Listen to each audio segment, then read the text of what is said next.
Фрукты, цветы и ягоды. Тагир Нагаев на небольшом приусадебном участке выращивает и следит за несколькими сотнями растений. В саду мужчины можно увидеть как традиционную вишню или яблоко, так и экзотический инжир. Ничего из собранного не пропадает. Хозяйка делает соленья, компоты, варенье и лимонады. Комиссия конкурса на лучшее подсобное хозяйство навестила этого участника первыми.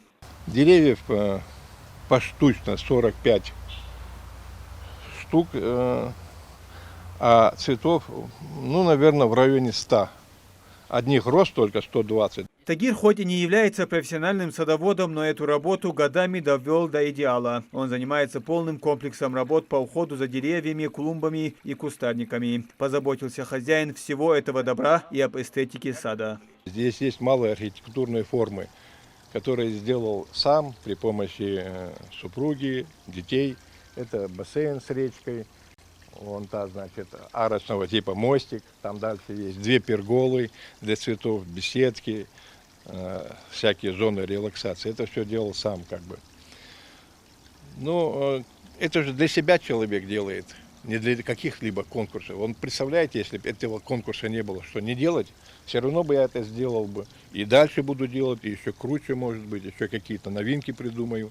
Заявку на участие в конкурсе на лучшее подсобное хозяйство подала и семья Аушевых. Их хозяйство растянулось на 10 сотках земли. Здесь выращивают черешню, айву, сливу, абрикосы, персики, калину. Вместе с женой и сыном Абуизид готовит почву, подбирает сорта растений, высаживает цветы, кустарники, деревья. За растениями требуется постоянный уход. Их нужно поливать, подкармливать, собирать созревшие семена, защищать от вредителей и болезней. Куда ходя кшинца, где-то ищу, что ходу писать. В основном вот а южер фи ажбы.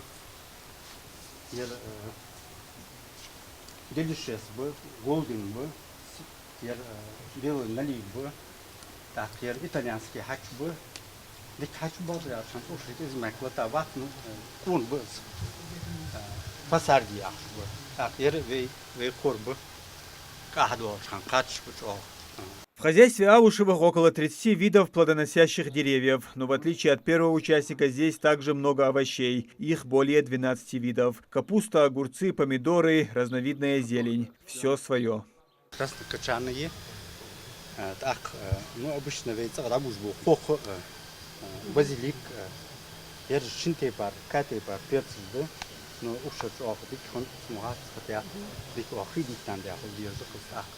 Шинкаты пар помидоры же да иншуаш барин гойшан то наливаться держа да андали. Уж худивен урожай.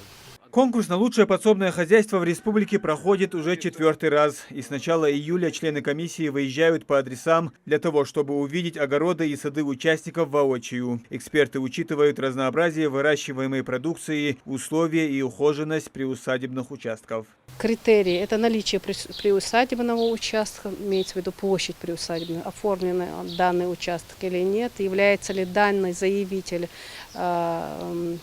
входит ли члены СПОК, участвует ли он в ярмарках, и также разновидность выращиваемой растениеводческой продукции.